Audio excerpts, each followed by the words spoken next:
প্রথমে হচ্ছে আমরা সয়েল প্রেশারটা দেখি। আচ্ছা, আমরা অ্যানালাইসিস করার পরে হচ্ছে এই যে দেখেন এখানে একটা ত্রিভুজের মতো একটা অপশন আছে, এই অপশনটাতে আমরা ক্লিক করব। এটা হচ্ছে রিঅ্যাকশন অপশন। তো এখানে যে হচ্ছে আমরা এই যে লোড কম্বিনেশনে ডেড লোড আর লাইভ লোডটা দিব, ঠিক আছে। তারপরে হচ্ছে সয়েল প্রেশার, আমরা মানে এখানে সয়েল প্রেশারটা সিলেক্ট করব, আর আর কিছুই না, এখানে যা আছে তাই দিবেন। দেওয়ার পরে হচ্ছে দেখবেন যে আমার তো অ্যালাউয়েবল কত।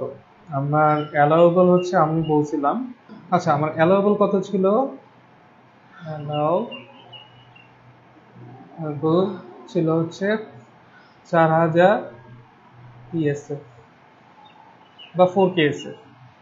আমি দেখব যে এইটা আমার 4000 পিএসএফ এর উপরে চলে আসছে নাকি। তো দেখেন এখানে হচ্ছে আমার 4004, এটা হচ্ছে 4092, খুব একটা বেশি না। হ্যাঁ, এটাকে আমরা চাইলে ইগনোর করতে পারি, যেহেতু আমাদের ফ্যাক্টর অফ সেফটি 2.5 আছে, আমরা ইগনোর করতেও পারি। আবার একটু সাইজ বড় করে দিলে কিন্তু আপনার এটা ওকে হয়ে যায়। আমরা এটার ক্ষেত্রে দেখি, আমার এটার ক্ষেত্রে হচ্ছে 3579 পিএসএফ আমার হচ্ছে সয়েল প্রেশার আসতেছে। সো এটা ওকে আছে। লাল হয়ে গেলে যে এখানে এখানে দেখেন এই কন্ট্যুরটা দেখলে আপনি বুঝতে পারবেন যে কোন জায়গাটা হচ্ছে 4000 ক্রস করে যাচ্ছে। হ্যাঁ, যেমন এই জায়গাটা হয়তো 4000 ক্রস করে যেতেছে, আর ওরকম 4000 ক্রস করতেছে না। হ্যাঁ, তো আমি দেখেন এখানে কি বলছি, 4000 পিএসএফ হচ্ছে আমাদের ই মানে কি বলে অ্যালাউয়েবল ক্যাপাসিটি। তো সয়েল প্রেশার আসতেছে হচ্ছে 4000-এর উপরে কিছু কিছু জায়গায়। So foundation size need to be revised. হ্যাঁ, কিছু ফাউন্ডেশন সাইজ হচ্ছে আপনার রিভাইজ করতে হবে। তো চলেন আমরা এটাতে দেখি। এই যে দেখেন যে আমরা কোনটায় ক্লিক করবো, যে এটাতে ক্লিক করবো, করার পরে সয়েল প্রেশারটা দিব। সয়েল প্রেশার দেওয়ার পর যা আছে তাই, লোড কম্বিনেশনে যাব, ডেড লোড আর লাইভ লোড, নিচের দিকে যাই, আরো যাই নিচের দিকে, এই যে ডেড লোড আর লাইভ অ্যাপ্লাই দিলাম। এই যে দেখেন এটা হচ্ছে হ্যাঁ মোটামুটি 4000, এটা একটু 4000-এর বেশি, এইটা একটু 4000, সো এটা একটু বাড়াইতে হবে। হ্যাঁ, এটা ঠিক আছে, একদম কাটায় কাটায় এটাতে একটু বাড়াইতে হবে। এটা হচ্ছে 4100 চলে আসছে। সো আমরা এটা কিন্তু রিভাইজ করব, একটু সাইজটা বাড়াই দিব। হ্যাঁ, তো এটা কিভাবে বাড়াই সেটা একটু দেখাই আপনাদের। ধরেন এটা বাড়াবো, হ্যাঁ 4 সাইডেই ধরেন বাড়াবো, অথবা ধরেন আমার এই যে এই ক্লিক করছি 4 সাইডে বাড়াবো, কিন্তু 4 সাইডে বাড়াইতে পারবো না, আমার এই জায়গা পর্যন্ত এদিকে আমি বাড়াইতে পারবো না। ধরেন এই সাইডে আমার প্রপার্টি লাইন আছে, তাহলে আমি এটা একটু সিলেক্ট করলাম, তো এই এসটা একটু সিলেক্ট করলাম। হ্যাঁ, আচ্ছা এর আগে হচ্ছে আমি জয়েন্ট, ওকে ওকে ওকে ওকে, আর্কিটেকচারাল লেয়ারটা অফ করে দিই, হরাইজন্টালটা অফ করে দিই। ঠিক আছে, এটা সিলেক্ট করলাম, করার পরে এডিটে যাব। এডিটে যাওয়ার পরে হচ্ছে এডিট এরিয়া, এক্সপ্যান্ড অথবা শ্রিঙ্ক করব। তো আমি এক্সপ্যান্ড করলাম, ধরেন 6 ইঞ্চি, 6 লিখলাম। হ্যাঁ, 4 সাইডে বড় হয়েছে, তো আমি 4 সাইডে ধরেন বড় করব না, আমি হচ্ছে এইটা বড় করব। ঠিক আছে, দেখেন one area one as selected, as একটা সিলেক্ট হয়েছে। আবার যাই এডিটে, আবার যাই এডিট এরিয়া, তারপরে হচ্ছে এক্সপ্যান্ড করব 6 ইঞ্চি। এই দেখেন এই সাইডে 6 ইঞ্চি কিন্তু বেড়ে গেছে। ঠিক আছে, আমি ধরেন আবার এই সাইডেও 6 ইঞ্চি বাড়াইতে পারবো। হ্যাঁ, ক্লিক করি, এই যে এজ একটা সিলেক্ট হয়েছে, এডিট, এডিট এরিয়া, এক্সপ্যান্ড 6 ইঞ্চি, এই সাইডেও বাড়ছে। এবার হচ্ছে আমি আবার একটু অ্যানালাইসিস দেই, দিয়ে দেখি যে সয়েল প্রেশারটা ঠিক আছে নাকি আমার। হ্যাঁ,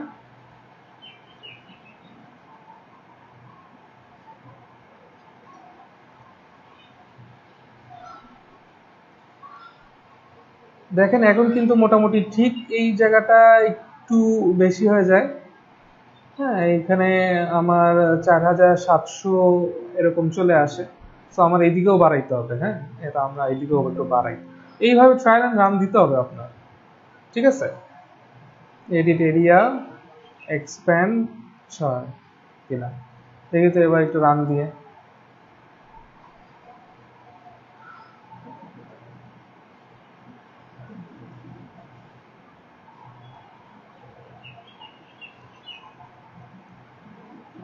এখন কিন্তু মোটামুটি সব জায়গায় ওকে আছে, এই সাইডে না বাড়ায়ও আমি এই দুই সাইডে বাড়ায় কিন্তু এটা ওকে করে দিচ্ছি। হ্যাঁ, সো আমার সাইজ তাহলে হচ্ছে অটোকেটে যখন আমি আঁকবো তখন হচ্ছে সাইজটা একটু রিভাইজ করে নিব, বড় করে নিব। হ্যাঁ, তো এটা তো হইলো। এখন আমরা একটু আবার এসে যাই, সয়েল প্রেসার তো চেক দিলাম, তারপর হচ্ছে পাঞ্চিং শেয়ার চেক দিব। দেখেন এই যে এখানে একটা গোল মানে রেক্টেঙ্গুলার ভিতরে গোল মতো একটা অপশন আছে, এটা হচ্ছে আমরা ক্লিক করে দেখব যে আমাদের পাঞ্চিং শেয়ার কত। পাঞ্চিং শেয়ারটা জিনিসটা কি, যে আপনার ডিমান্ড ভার্সেস ক্যাপাসিটি। এটা যদি পাঞ্চিং শেয়ার 1 এর নিচে থাকে তাহলে হচ্ছে আপনার যে ফুটিং এর যে থিকনেসটা দিবেন এটা ওকে আছে। আর যদি পাঞ্চিং শেয়ার 1 এর উপরে চলে যায়, যেমন এই যে দেখেন 1.2299 এখানে, সো আমার এটার থিকনেস কিন্তু আমার বাড়াইতে হবে। ঠিক আছে, জিনিসটা হচ্ছে ডিমান্ড ভার্সেস ক্যাপাসিটি রেশিও। মানে আপনার ডিমান্ড বেশি বাট ক্যাপাসিটি কম, তাহলে কিন্তু সেটা 1 এর উপরে চলে যাবে, ঠিক না? আর যেহেতু ডিমান্ড আপনার কম, ক্যাপাসিটি বেশি, সো এটা আপনার 1 এর নিচে থাকবে। হ্যাঁ, যদি এটা ভাগ মানে এই রেশিওতেই আর কি এই আপনার এই সংখ্যাগুলো দেখায়, সো আমাদের 1 এর নিচে থাকতে হবে, মেইন কথা হচ্ছে এটা। তাহলে আমরা এটা একটু দেখি, এই যে এই অপশনটা আমি একটু ক্লিক করি, এই যে দেখেন 1.2238। তো আমাদের ফাউন্ডেশন অন্যান্যগুলো সবই ঠিক আছে, কিন্তু কম্বাইন্ডের ক্ষেত্রে কিন্তু আমাদের এই কলামটা পাঞ্চ করে চলে যাচ্ছে। সো আমাদের থিকনেসটা বাড়াইতে হবে এইটার ক্ষেত্রে, আমার সবগুলোর ক্ষেত্রে বাড়ানোর দরকার নেই। হ্যাঁ, আমি 25 ইঞ্চি রাখছি, তো আমি এটার ক্ষেত্রে হচ্ছে একটু বাড়াই দিই। তো স্ল্যাব প্রপার্টিসে যাব, নতুন করে একটা প্রপার্টিস তৈরি করব ফুটিং এর। ফুটিং ধরেন এটা দিলাম হচ্ছে 30 ইঞ্চি। ঠিক আছে, 30 ইঞ্চি, আমি এটা 30 ইঞ্চি দিয়ে দিলাম।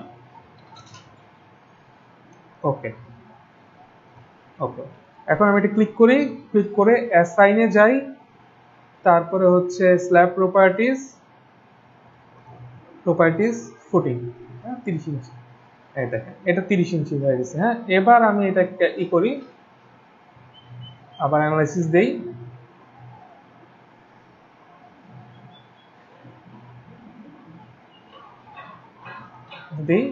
এই যে দেখেন এখন কিন্তু আমার 1 এর নিচে চলে আসছে। সো আপনার মানে সাইজ তো আপনি দেখলেন প্রেসার দিয়ে, এবার থিকনেসটা হচ্ছে এই যে এটা দিয়ে দেখবেন। ঠিক আছে, পাঞ্চিংটা দিয়ে দেখবেন, 1 ওয়ার শেয়ার দিয়েও দেখতে হয়। ঠিক আছে, ওকে, এটা তো হইল। এখন আসি আমরা সেটেলমেন্ট দেখবো, আমাদের ফুটিংটা কতটুকু মাটির ভিতর দেবে গেছে এটা আমরা দেখবো। ঠিক আছে, তো দেখেন আমি এখানে বিএনবিসির টেবিলটা তুলে দিছি। বিএনবিসির টেবিলটা হচ্ছে এই যে 6.3.8 permissible total settlement, differential settlement and angular distortion, এগুলো দেওয়া আছে। তো এটা হচ্ছে মিলিমিটারে দেওয়া আছে। হ্যাঁ, আমরা যদি আরসিসি স্ট্রাকচারের ক্ষেত্রে দেখি তাহলে দেখবেন যে ম্যাক্সিমাম সেটেলমেন্ট অ্যালাউয়েবল করছে হচ্ছে 50 মিলিমিটার, যেটা হচ্ছে 50কে যদি আমি মিলিমিটারকে ইঞ্চিতে নিতে চাই তাহলে 25.4 দিয়ে ভাগ দিব। হ্যাঁ, তাহলে কত আসে দেখেন তো, 50 ভাগ 25.4, 1.94 ইঞ্চি। মানে এটা হচ্ছে আপনার আইসোলেটেড ফাউন্ডেশনের ক্ষেত্রে সেটেলমেন্ট অ্যালাউয়েবল হচ্ছে এতটুকু মাটির নিচে দাবতে পারবে। আচ্ছা, এটা কিভাবে দেখতে হয়, এটা এই যে দেখেন এই যে ত্রিভুজ অংশটা, এটা হচ্ছে দিয়ে দেখতে হবে যে আমাদের অ্যালাউয়েবল মানে আমাদের সেটেলমেন্ট কতটুকু হতেছে। এটা আমরা ডেড লোড আর লাইভ লোডের ক্ষেত্রে দেখবো। হ্যাঁ, তাই আমরা যাই আবার এখানে এই যে ক্লিক করলাম, কম্বিনেশন ডেড লোড আর লাইভ লোডের জন্য আমরা দেখব। ওকে, কন্ট্রোল, ঠিক আছে, অ্যাপ্লাই। কিসে আছে, এই দেখেন ইঞ্চিতে আছে। হ্যাঁ, এই জায়গাটা, তাহলে আমরা দেখি, দেখেন 0.36, 1 ইঞ্চিও না। হ্যাঁ, আমরা একটু ম্যাক্সিমামটা দেখি, ম্যাক্সিমাম কোথায় আছে, এই যে 0.42 হচ্ছে আমাদের ইঞ্চি ম্যাক্সিমাম সেটেলমেন্ট হয়েছে। সো আমাদের সেটেলমেন্টের দিক থেকেও ফাউন্ডেশন ওকে আছে। হ্যাঁ, আচ্ছা, ওকে, এরপরে আমরা একটু দেখি ওয়ান ওয়ে শেয়ার আমরা কিভাবে চেক দিব। ওয়ান ওয়ে অথবা বিম শেয়ার বলে আর কি। তো বিম শেয়ার আমাদের একটা ফুটিং এ একটা ফাউন্ডেশনে, ধরেন এই হচ্ছে একটা ফাউন্ডেশনের আপনি দেখতেছেন, সাইড দিয়ে দেখতেছেন, হ্যাঁ, এইটা ডি ডিস্টেন্স দূরত্বে এই পোর্শনটাতে আর কি, এটা যদি আমি একটু এইভাবে আঁকি, কিভাবে আঁকবো, ধরেন এই ওই পাশে হচ্ছে এইভাবে আছে,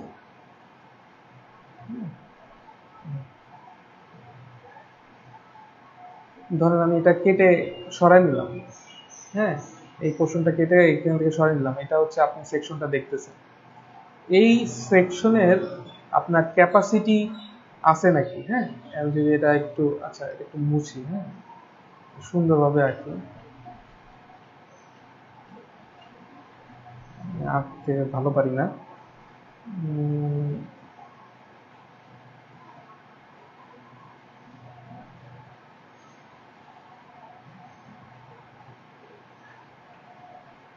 আচ্ছা এইখানে ধরেন আপনার কলামটা আছে, এই যে ডি ডিস্টেন্স দূরত্বে, এটা হচ্ছে ডি ইফেক্টিভ ডেপথ ডিস্টেন্স দূরত্ব ডি, এই জায়গাটা তো যদি আপনি আঁকেন,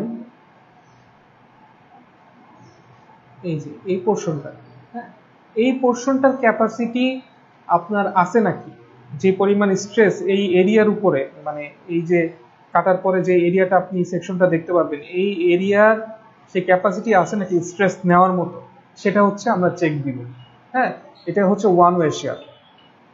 তো আমাদের বইয়ে অথবা কোডে উল্লেখ আছে যে এটার ক্যাপাসিটিটা আমরা নির্ভর করে হচ্ছে আপনার এফ প্রাইম সি, হ্যাঁ, কংক্রিট স্ট্রেংথ এর উপরে কিছু ফ্যাক্টর দিয়ে আর কি এটা বের করতে হয়, যেমন এই যে এখানে দেখেন যে ফাই 2 √f প্রাইম সি, এই যেটার স্ট্রেস এটা হচ্ছে অ্যালোয়েবল স্ট্রেস, এটা হচ্ছে ফর্মুলা, অ্যালোয়েবল স্ট্রেসের ফর্মুলা, তো 2 φ/f প্রাইম সি, ফাই হচ্ছে 0.75, এইটার কোএফিশিয়েন্ট 2 হচ্ছে 2 দিলাম, f প্রাইম সি হচ্ছে আমরা যেহেতু 3000 ধরছি পিএসআই, সো আমাদের যেটা আসতেছে সেটা হচ্ছে পিএসআই 82.158 পিএসআই হচ্ছে আমাদের অ্যালাউয়েবল ক্যাপাসিটি এই স্ট্রেসের এখানে, হ্যাঁ, এরিয়া দিয়ে যদি আমি এটা গুণ দিয়ে দিতাম তাহলে কিন্তু এটা আমার একটা লোডে কনভার্ট হয়ে যেত, এখন আমার স্ট্রেসে আছে, এটা হচ্ছে আমার অ্যালাউয়েবল স্ট্রেস। এখন আমি দেখব যে আমার যেই সেফে আমি যেই ফুটিংটা অ্যানালাইসিস করছি, সেই অ্যানালাইসিসে যে স্ট্রেসটা আসতেছে সেটা এটা থেকে বেশি আসতেছে নাকি, যদি বেশি আসে তাহলে হচ্ছে আমার এটার এরিয়া কিন্তু বাড়াইতে হবে, হ্যাঁ, এটা এরিয়া বা এটা থিকনেসটা বাড়াইতে হবে। তো আমি লোড কম্বিনেশন দেখেন এখানে এটা দিছি, লোড কম্বিনেশন 1.2, মানে এটা হচ্ছে আমার গভর্ন করে, এটাই হচ্ছে বেশি হয়, হ্যাঁ, যেটা সবচেয়ে বেশি সেটা দিয়ে হচ্ছে আপনি এই স্ট্রেসটা চেক দিবেন, ঠিক আছে। আপনার পাঞ্চিং এর ক্ষেত্রে ও নিজে নিজে নিয়ে নেয়, আর এটার ক্ষেত্রে হচ্ছে আপনার একটু নিজের থেকে লোড কম্বিনেশনটা দিয়ে দিতে হবে, সব ডিফল্টই থাকবে। আচ্ছা এখানে এসে হচ্ছে আপনি স্ট্রেস বটম ফেস দিবেন, হ্যাঁ, বটম ফেস স্ট্রেস দিবেন, এটা হচ্ছে দিবেন হচ্ছে S13, হ্যাঁ, আপনি যদি ধরেন আমি এখানে আঁকাই, ফুটিংটা প্ল্যান আঁকাচ্ছি, হ্যাঁ,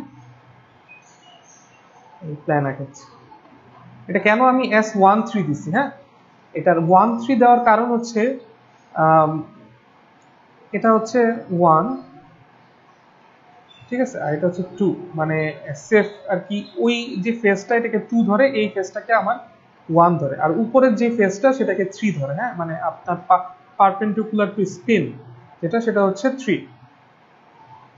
তো আমার স্ট্রেসটা আসলে কোন ফেসে আসতেছে, ধরেন চেক দিব হচ্ছে আমার এই ফেসে স্ট্রেসটা আমি চেক দিব, এখান থেকে আমি ডি ডিস্টেন্স দূরত্বে হচ্ছে আমার কলাম, এই ফেসে হচ্ছে আমি স্ট্রেসটা দেখবো, তাহলে কোন ফেসে, 1 নাম্বার ফেসে স্ট্রেসটা দেখবো, ঠিক আছে, কোন ডিরেকশন বরাবর, 3 নাম্বার ডিরেকশন বরাবর, যে আপওয়ার্ড দিকে যাচ্ছে না, এটা 3 নাম্বার ডিরেকশন, সো আপনার এই যে 1 নাম্বার ফেস আর এই যে 3 নাম্বার ডিরেকশন, ঠিক আছে, এইটা দিয়ে হচ্ছে আপনি মানে এই ফেসে স্ট্রেসটা দেখবেন, এই ফেসটা কোন মানে ওয়াই ডিরেকশন বরাবর আর কি, ওয়াই ডিরেকশন বরাবর যদি আপনি দেখতে চান আর কি, মানে স্ট্রেসটা কত আসতেছে, সেহেতু তখন কিন্তু আপনি S13 দিবেন।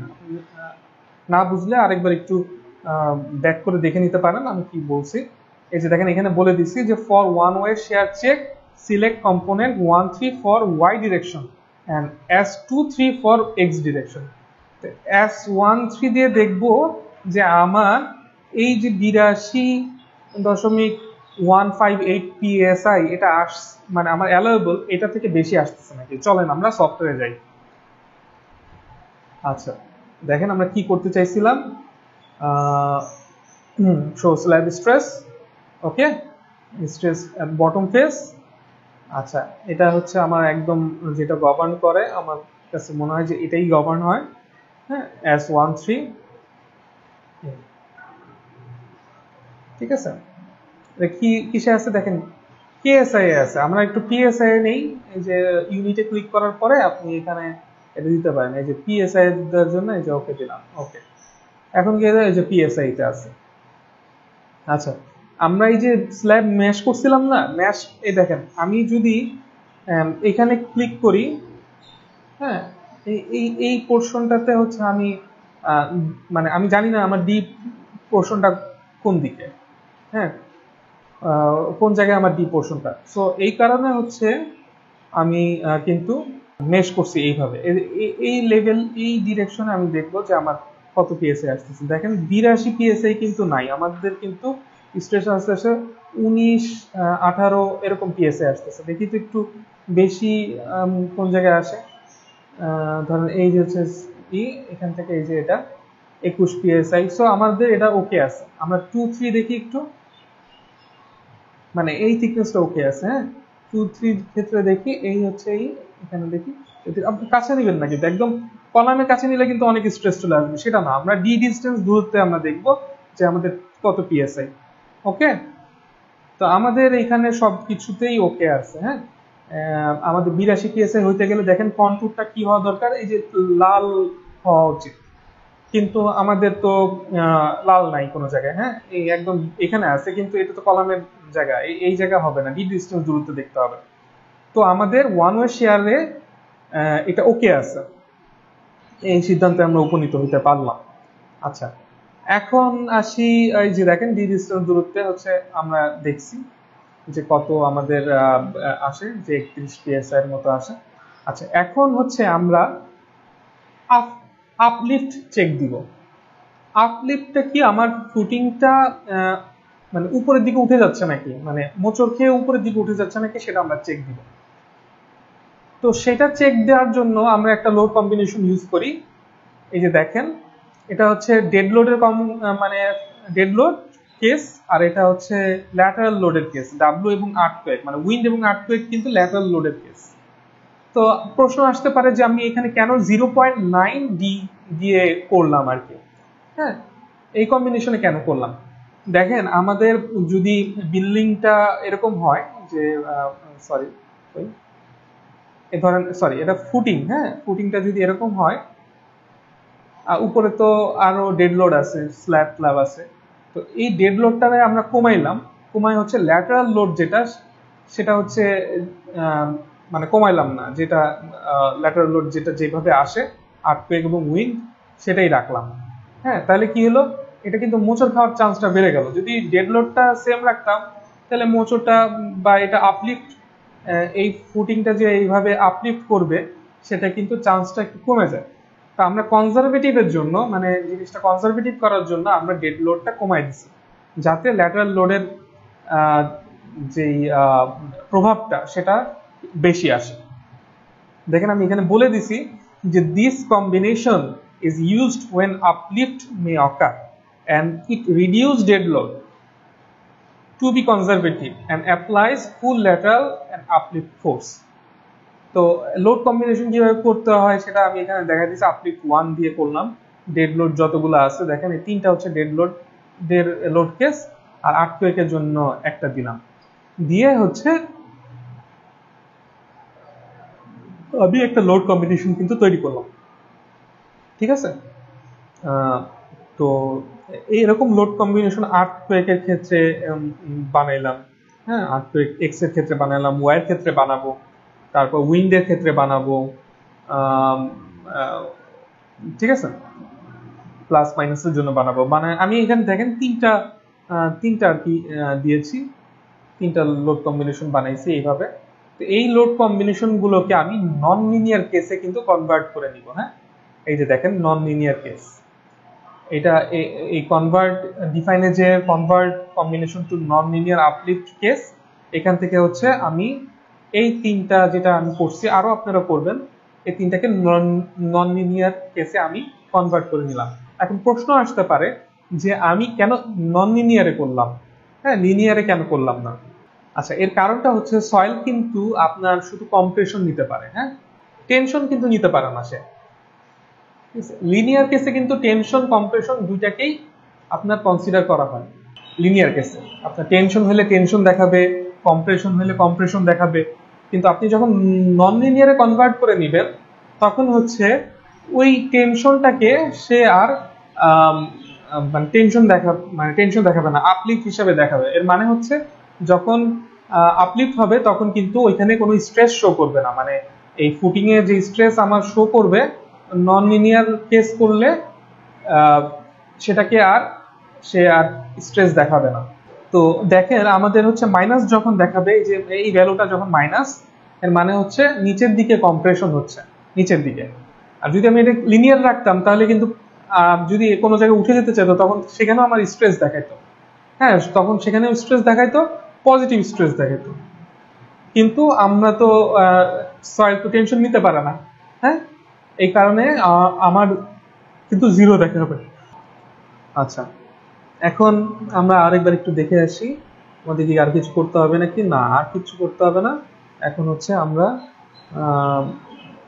এই কম্বিনেশনের জন্য হচ্ছে আমরা কিন্তু দেখবো। হ্যাঁ, আচ্ছা আমরা এখন সফটওয়্যারে যাই। সফটওয়্যারে যাওয়ার পরে হচ্ছে আমরা আপলিফটের লোড কম্বিনেশন একটা ডিফাইন করি।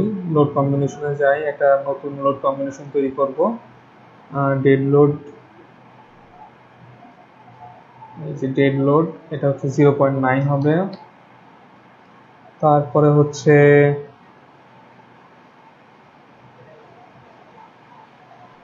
পার্টিশন ওয়াল, তারপরে হচ্ছে ফ্লোর ফিনিশ,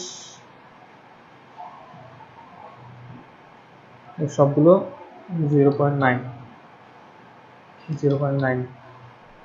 আর হচ্ছে আর্থকুয়েকের একটা কেস নেব।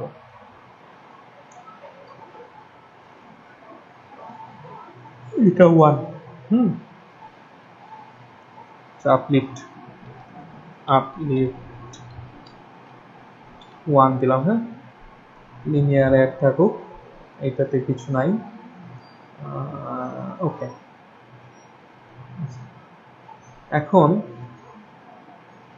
আমরা এটাকে কনভার্ট করব। ডিফাইনে যাব, কনভার্ট টু আপলিফট 1 করি। এই যে আপলিফট 1, ঠিক আছে, কনভার্ট হয়ে গেছে অলরেডি। এখন আমরা আবার এটা দিই, রান দিই। আচ্ছা,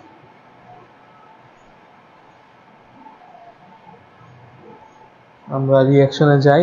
আপলিফটের যেই নন লিনিয়ার যে কেসটা, আপলিফট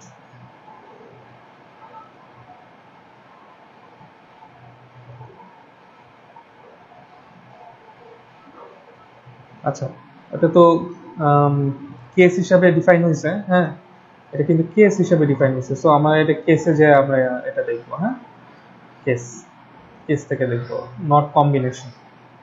প্রেসার পয়েন্ট রিঅ্যাকশন, ওকে, অ্যাপ্লাই। দেখেন এখানে হচ্ছে সব মাইনাস, কোনো কিন্তু প্লাস নেই। হ্যাঁ, আমরা একটু দেখি, এই যে মাইনাস, সব মাইনাস, কোনো জিরো নাই। যদি এখানে কোনো জায়গায় জিরো থাকতো, এই যে 0.302 একদম কাছাকাছি গেছে। 0.302 কোথায় এটা একটু দেখি।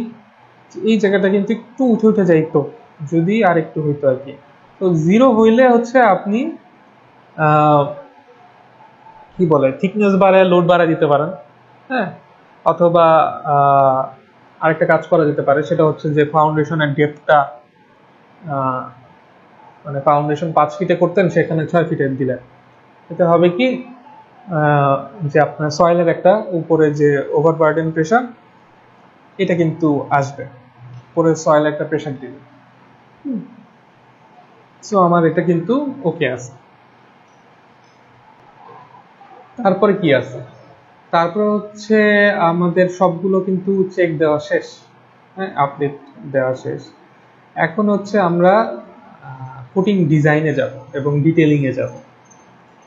তো আমরা যে ফুটিং ডিজাইন করব, স্ট্রিপ মেথডে হচ্ছে আমরা ডিজাইন করব। হ্যাঁ, তো স্ট্রিপ মেথডে ডিজাইন করার সিস্টেমটা হচ্ছে আমরা স্ট্রিপটার উইডথটা আগে সিলেক্ট করব, তারপর স্ট্রিপের উইডথটা আঁকবো। তো দেখেন আমি স্ট্রিপের উইডথটা কিভাবে বের করছি, মানে যেটা জেনারেল প্র্যাকটিস আর কি সবসময় মানুষ ইঞ্জিনিয়াররা করে, সেটা হচ্ছে যে কলামের যে উইডথটা আছে সেটার সাথে 2 টাইমস ইফেক্টিভ ডেপথ। হ্যাঁ, মানে ধরেন এই হচ্ছে কলাম, এই যে কলামের যে উইডথটা, এই কলামের উইডথের সাথে আপনার ইফেক্টিভ ডেপথ ডি, এখানে হচ্ছে ডি, এই যেই স্ট্রিপটা হবে এটা হচ্ছে আপনার স্ট্রিপ উইডথ। হ্যাঁ, এটা এটা হচ্ছে আপনার প্র্যাকটিস করা হয় স্ট্রিপ উইডথ। এই স্ট্রিপ উইডথটা হচ্ছে আমরা স্ট্রিপটা আঁকবো। তো দেখেন আমাদের 25 ইঞ্চি হচ্ছে ফুটিং এর থিকনেস, তো সেখান থেকে ধরেন আমি 4 বাদ দিয়ে এটা, বা 24 ইঞ্চি আমাদের ফুটিং এর যে থিকনেস হবে, 3 বাদ দিয়ে আমি ইফেক্টিভ ডেপথ হলাম 21 ইঞ্চি। দেয়ারফর স্ট্রিপ উইডথটা হচ্ছে 12, আমার মানে এই যে কলাম যেটা সেটা হচ্ছে 12 ইঞ্চি উইথ, সেটার সাথে হচ্ছে 2 টাইমস 21 দিয়ে গুণ করে 4.5 ফিট কিন্তু আমি স্ট্রিপ উইডথটা বের করলাম। তো আমরা এটা যখন স্ট্রিপ উইডথ আঁকবো, এই যে কিভাবে আঁকবো, ড্রতে যাব, ড্রতে যাওয়ার পরে হচ্ছে আমার এই যে ড্র ডিজাইন স্ট্রিপ, এরকম একটা পপ আপ চলে আসবে। তো এটা স্ট্রিপ আমরা যখন এক্স এ আঁকবো, এক্স ডিরেকশন আর ওয়াই ডিরেকশনটা আছে না, এক্স এবং ওয়াই, তো এক্সটাকে আমরা এ সিলেক্ট করবো, ওয়াই এর ক্ষেত্রে বি সিলেক্ট করবো। তো আমার এটা এ আছে, কলাম স্ট্রিপ থাকবে। তো আমার কি আসছে, 4.5 আসছে। তাহলে আমার লেফটের দিকে আমার 2.25, এটা যদি আমি অর্ধেক করি, রাইটের দিকে কিন্তু 2.25। হ্যাঁ, আপনার স্টার্ট উইথ লেফট, এই যে স্টার্ট উইথ লেফট এটা 2.25, আর এটা হচ্ছে 2.2, এন্ডেও 2.25, এন্ডেও 2.5। এইভাবে হচ্ছে আমি স্ট্রিপটা আঁকবো। ঠিক আছে, তো চলেন আমরা স্ট্রিপটা আঁকি। Draw design strip. ঠিক আছে, স্ট্রিপ কলাম স্ট্রিপ আমাদের ইঞ্চিতে কত আছে একটু দেখে আসি। 2.25 মানে কত ইঞ্চি, 2.25 into 12, 27 ইঞ্চি। তাহলে 27 ইঞ্চি, 27,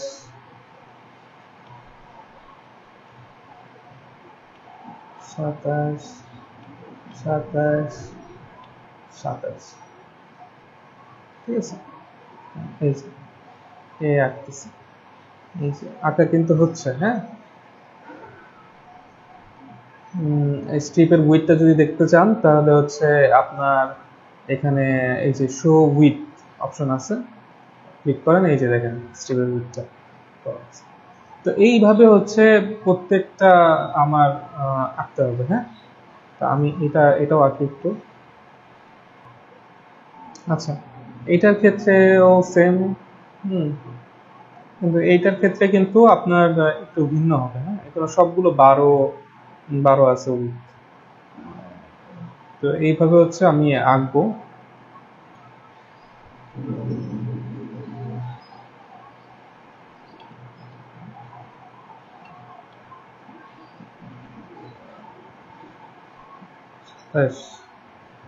ঠিক আছে, আচ্ছা এইটার ক্ষেত্রে দেখেন, এটা ক্ষেত্রে কি হবে আমাদের, এটা ক্ষেত্রে ধরেন 30 করে হবে, যে ডি হচ্ছে আমাদের একটু বেশি। হ্যাঁ, তো এটার ক্ষেত্রে আমরা 31 করে হবে, 30, 31, 31।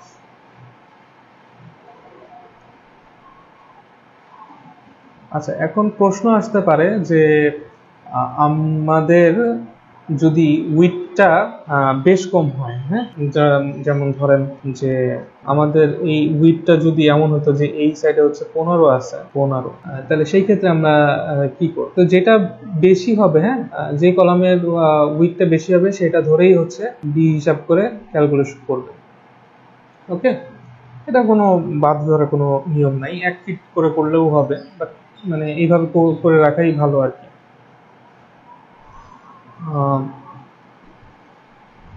আঁকলাম, এবার একটু এই সাইডটা আঁকি, মানে বি পোর্শনটা ওয়াই ডিরেকশনে। তো এটা কত হবে? এটা হচ্ছে এটার উইডথটা কত একটু দেখি। সরি, এটার উইডথটা হচ্ছে 20। হ্যাঁ, এখানে আমি মানে ওই মানে অটোক্যাডে থেকে করে রাখছিলাম, এটার 20। তাহলে হচ্ছে 20 প্লাস 21 ইন্টু 2 31। তাহলে এটা হবে হচ্ছে বিটা হবে হচ্ছে 31। হ্যাঁ, এই যে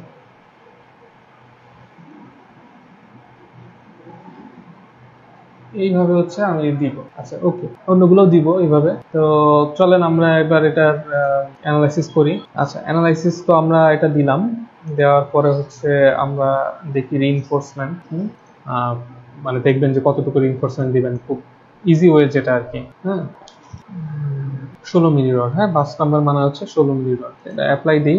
ধরেন অ্যাপ্লাই দেওয়ার পরে হচ্ছে আমাদের 1 ফিট পর পর করে যদি 16 মিলি বসাই তারপরেও কিন্তু আমাদের রিইনফোর্সমেন্ট লাগে। তাহলে এটাকে যদি আমি 8 করে দিই তারপরেও লাগতেছে, তাই এটা আমি 6 করে দিই, দেখেন আর লাগতেছে না, টপেও লাগতেছে না, বটমেও লাগতেছে। তো এটা হচ্ছে মানে কি বলে, আপনি মানে এই ডিরেকশন বলতে হচ্ছে মানে রড গুলো এইভাবে বসবে। হ্যাঁ, এইভাবে এইভাবে এইভাবে বসবে, তাহলে রিইনফোর্সমেন্ট কিন্তু এইভাবে বসবে। হ্যাঁ, ইঞ্চি স্কয়ার পার ফিটে আর কি এইভাবে বসবে। তো ধরেন আমার 0.54 ইঞ্চি স্কয়ার পার ফিটে আসছে, তাহলে কতটুকু স্পেসিং পর পর 16 মিলি আমি বসাবো? তো সবসময় মনে রাখবেন যে 0.31 তো আমার 16 মিলির এরিয়া। 0.31 কত ফিটে বসাচ্ছেন? 12 ফিটে কতটুকু স্পেসিং লাগবে? তাহলে 12 দিলাম।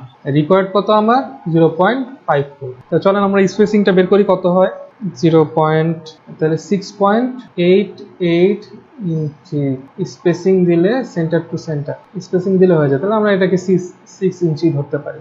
তাহলে 6 ইঞ্চি পর পর যদি আমি এভাবে বসাই তাহলে কিন্তু আমার যে রিইনফোর্সমেন্টটা দরকার সেটা কিন্তু হয়ে যাবে।